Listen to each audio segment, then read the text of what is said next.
Tá.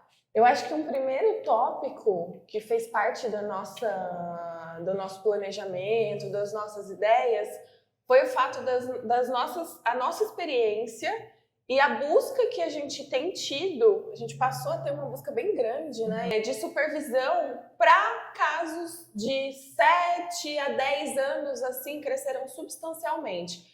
E também a busca de supervisão para casos, intervenções com pessoas adolescentes.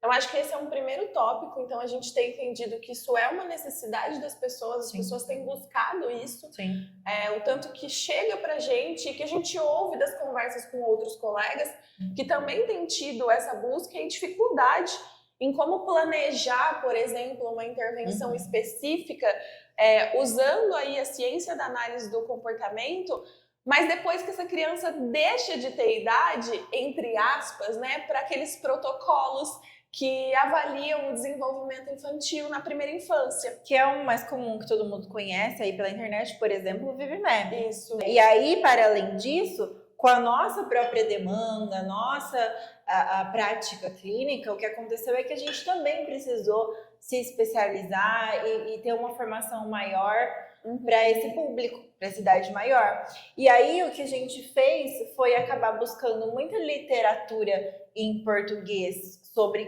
clínica infantil e clínica adolescente dentro da análise do comportamento e juntar com todo o nosso conhecimento que a gente tinha sobre TEA, porque ainda é escasso os cursos, a quantidade de literatura, conteúdo na internet que você consegue associar a intervenção ABA para pessoas com 7 a 14 anos, por exemplo. É uma demanda das clínicas, uma demanda nossa. E aí a gente teve que ir buscar dessa forma e juntar aí todo o conteúdo que existe.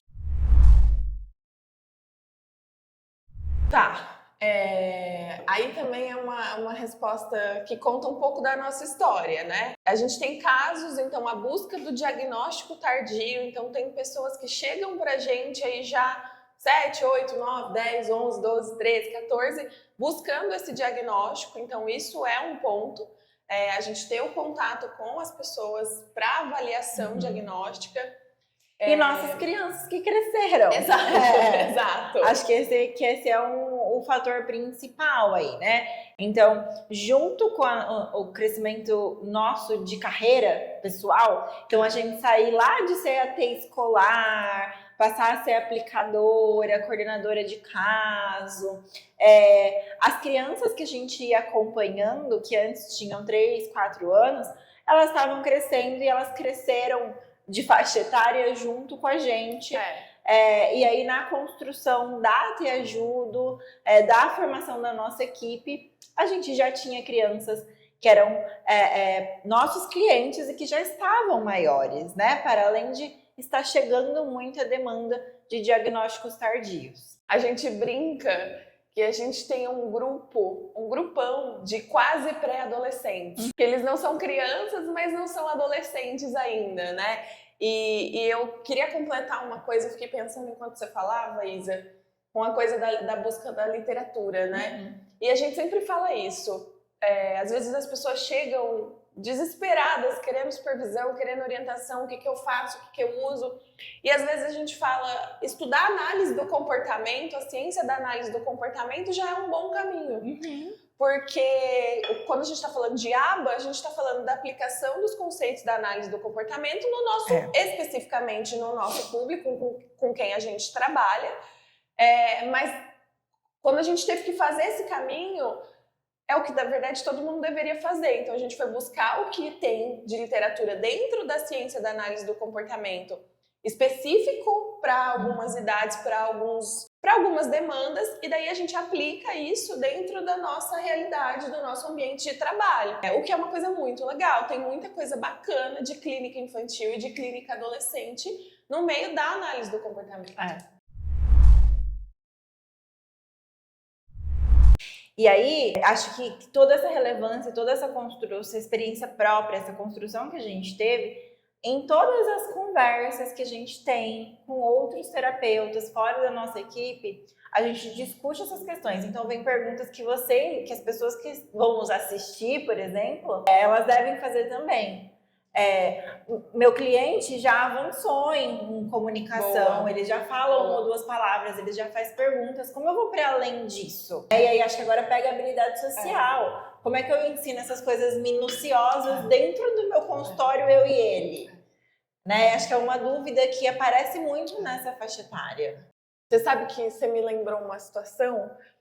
A gente tinha uma supervisionanda há muitos anos atrás e bonitinho, assim, com crianças pequenininhas. Foi uma pessoa que até fez um curso da Camila Gomes, desenvolvimento de habilidades básicas. Mas e aí? E depois? E depois que ela já tinha ensinado, a criança tinha aprendido várias habilidades básicas, estava na escola, o que ela faria, né? Sim. E aí é um pouco isso, essa sua fala me lembrou essa história, que foi justamente quando a gente começou a conversar então agora a gente precisa ir para habilidades que sejam mais refinadas, mais complexas, a gente de fato começar a falar um pouco mais sobre cognição social. Sim, né? Comumente é uma fase que a criança que até então não tinha despertado o interesse para buscar por um grupo de amigos, começa a despertar.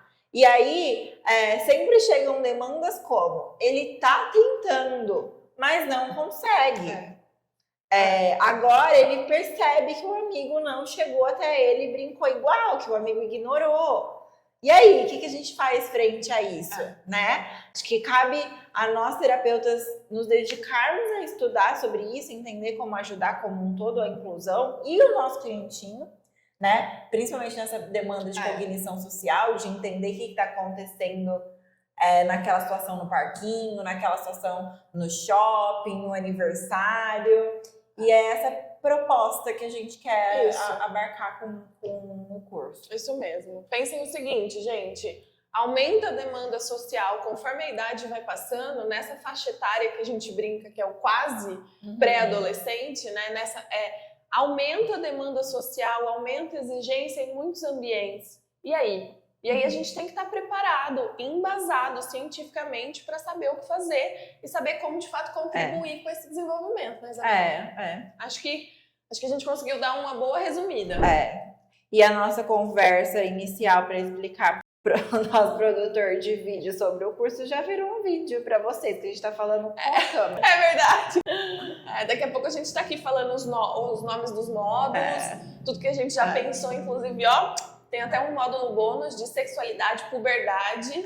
Que é muito importante também, uma demanda que aparece muito. Muito, tá, gente? Pessoas com deficiência, pessoas autistas, pessoas com ou sem deficiência intelectual, elas passam pela puberdade, né? Então, acho que esse é um tema bem legal que a gente também vai abarcar aí no nosso curso. É isso. Beijinho!